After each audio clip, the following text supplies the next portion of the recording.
host of the You Orns podcast, the post-match wrap on Watford 1, Crystal Palace nil in the Carabao Cup at the Vic tonight.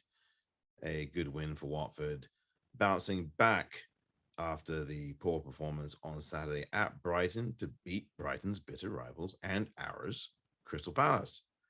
Nobody gives a rat's about the fact that we lost a stinky preseason game to Palace. Who cares? Who cares?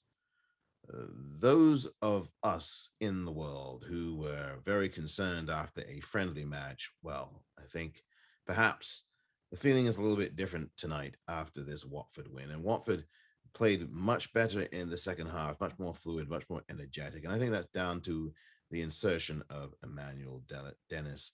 When Dennis came onto the pitch, he really did provide the spark, the same kind of spark that Cucho Hernandez normally provides when he comes off the bench. But Cucho was starting tonight, a little bit different for him, and he was definitely energetic, but didn't have the impact on the game that he normally does. And Dennis made a big difference coming on, and I think he really was the star of the show, despite the fact that it was Ashley Fletcher just about 3 or 4 minutes from the 90th minute. I think it was 86 or 87 minutes that Ashley Fletcher scored the only goal of the game, the all important winner to give Watford an advance to the next round of the Carabao Cup. And to beat Crystal Palace to do it, oh, it's sweet. It's really sweet. We've done that before against Palace. We beat them in the FA Cup, of course, in the sixth round of the FA Cup back in 2019. We beat them 2-1 on the night, then at the Vic. It was actually the early afternoon at that point, as Aurelio Gomez, we had thought then, had played his last game in goal for Watford. Of course, that was not exactly to be, as the Orns ended up going, of course, all the way to the final at Wembley. And then I believe Aurelio Gomez did play some more football for Watford, but whether he played it at the Vic or not is another story. But forgive me for my memory here on Aurelio Gomez. The here and now is Watford defeating Palace. Watford defeated Palace tonight, and with a team that was quite different from the one that lost against Brighton in the Premier League. You had starts for Josh King, who was not as effective as he would have liked. You had starts for Ashley Fletcher, who had his moments, drifted in and out of the game, and of course scored the goal that really counted, the only one of the game. And you also had starts for such names in this one as Danny Rose. Danny Rose, who played for Watford once before back in the day. And this time he made a huge impact in the game. I think Danny Rose was another of those who I think tonight really made an impact on the game. This is someone who hadn't played for about 18 months. I mean, roughly 18 months. Now, he did play for Newcastle, actually. Let me correct myself, against Watford in the Premier League in Vicarage Road in 2020. Actually, it was July of 2020. But he did not, to the best of my memory that day, play the entire game. I do not believe that he did play the entire game, but this is the first time in a long time that Danny Rose had played the full 90 minutes. In fact, it was about 95 minutes, and he was absolutely outstanding. He made that position at left back all his own, and I think Adam Messina is going to have a real fight on his hands to get that left back spot again. I think off the back of what we saw from Danny Rose tonight, Cisco has a good headache to deal with. Don't take any aspirin, Cisco. Do not take any aspirin, because this is the kind of headache you want. And I think that your headache will be solved very nicely if you put Danny Rose in at left back against none other than one of his former teams, Tottenham Hotspur, this Sunday in the Premier League. He will have more than a point to prove to the Spurs. And I think you should start Danny Rose at left back on Sunday. Definitely think you should do that. Rose tonight was phenomenal. Ashley Fletcher had a very good game in the sense that he scored the goal. So obviously he played a huge and important role. But the performers of this game, you've got to look at people like Emmanuel Dennis. You've got to look at people like Peter Atebo. Again, doing the work in the holding role in midfield, doing it quietly, doing it effortlessly, doing it with full commitment and fervor and hard work and intensity, and leading like a general there in that holding midfield position. He has been, I think he, again, I know Kuchka is injured at the minute, but it's been also, but right now, Peter Atebo is Watford's most consistent player in this early going. He has been absolutely brilliant and a true general there in that holding midfield role. I mean, my goodness me, Atebo was very valuable tonight, as he has been in all these games, even the game that Watford lost against Brighton. He was showing you how comfortable he is in that role, how creative he is in that role, how much endeavor he has, how much passion and skill and precision that he has in that role. It's very, very, it's a really confident performance from him. And you're really, I think Watford should be signing him for a long term deal. I know he's on a loan from Stoke City, but for heaven's sakes, Gino, you're going to have to sign this guy for a contract because Peter Tavo is just, he's a masterclass out there. And he was again tonight. And also, really got to look at the effect of Emmanuel Dennis in these games.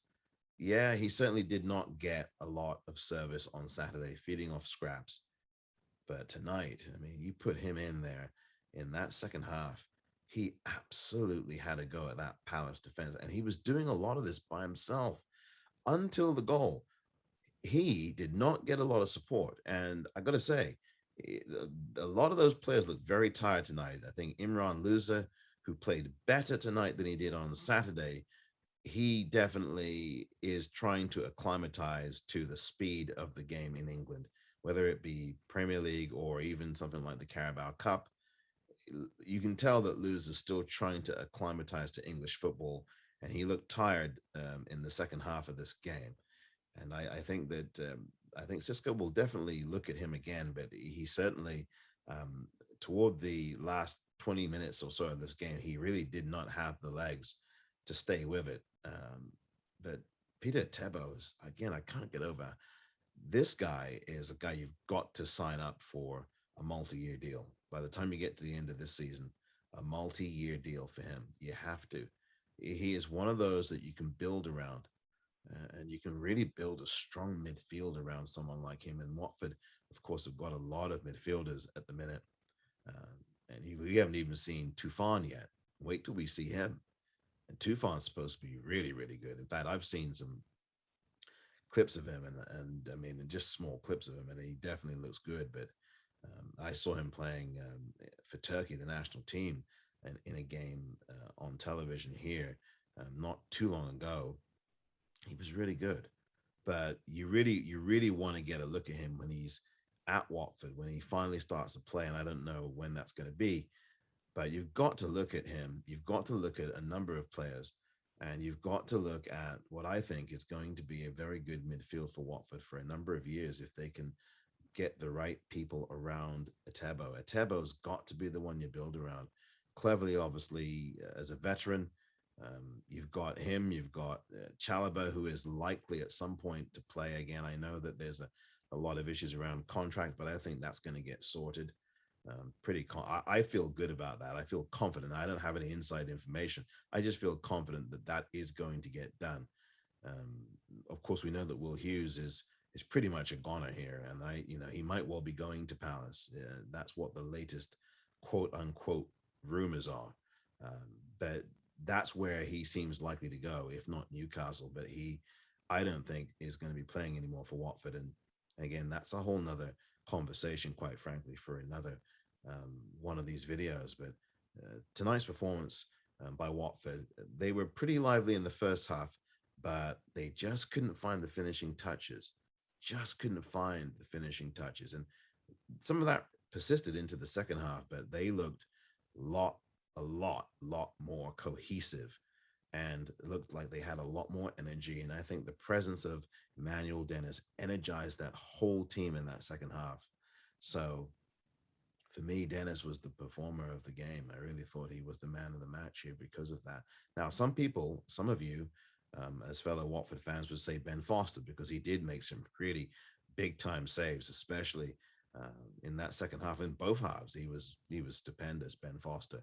So I can see how some Watford fans would say Ben Foster, some Watford fans would say Danny Rose because of the fact that he was so good there at left back, and he was.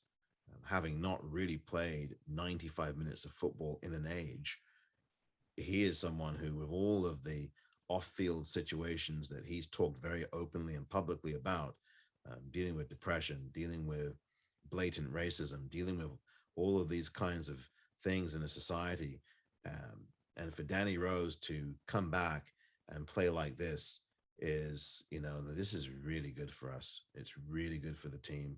It's really good for him, most importantly. And we do take chances on people, which is what's good about our club. We take chances with people, and because we care about them, and we care about them enough to want to take a chance with them. And you saw tonight that that paid off dividends, and Danny Rose definitely showed you um, why he is someone who I think should now. I know it's one game, should now be starting left back at Watford. I mean, I just don't think there's any question. I don't think he put a foot wrong tonight. Maybe once, but he used all of his skill, his experience, his know-how, and did all the business, and was very, very good at the position tonight at left back and in his Watford second debut. I mean, what can you ask for? And against a Premier League club, a fellow Premier League outfit. So I think big time kudos to Danny Rose tonight, and Emmanuel Dennis to me is the man of the match. Some of you will say Foster, some of you will say Dennis, some of you will say obviously Ashley Fletcher for scoring the goal that won Watford the game. Some of you will say Danny Rose. Maybe there's other people that you'd say Peter Etebo. Certainly he was just magical. He was just excellent tonight all the way through. So there's a number of people to choose from. But tonight, Watford got it done.